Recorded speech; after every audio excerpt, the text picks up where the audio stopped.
తెలంగాణ ప్రభుత్వం గ్రామ సభలను పారదర్శకంగా నిర్వహించాలని మాజీ ఎమ్మెల్యే చాడ వెంకటరెడ్డి అన్నారు. రాష్ట్ర వ్యాప్తంగా అనేక ప్రాంతాల్లో గుడిసెలు వేసుకుని జీవనం సాగిస్తున్న పేదలకు పట్టాలు ఇవ్వాలని డిమాండ్ చేశారు.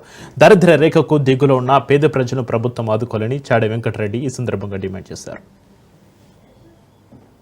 సంబంధించి గ్రామ సభలు నిర్వహించబడడం హర్షించదగ్గ పరిణామం. గ్రామ సభలు కూడా పారదర్శకంగా జరగాలి.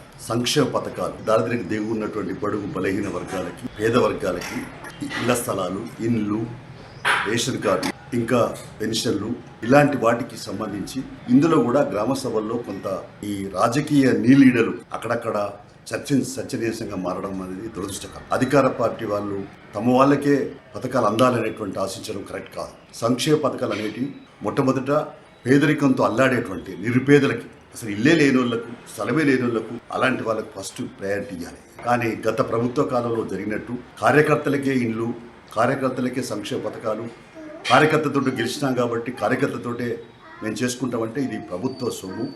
అందులో సంక్షేమ పథకాలు అనేవి దారిద్ర్యం దిగున్నటువంటి బడుగు బలహీన వర్గాలకు అందించాల్సిన పథకం కాబట్టి దీన్ని పారదర్శకంగా కాంగ్రెస్ ప్రభుత్వం అందించాలని చెప్పి మేము విజ్ఞప్తి చేస్తూ ఉన్నాం.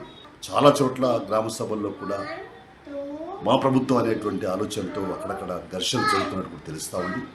ఇది దురదృష్టకరమైన సంఘటన.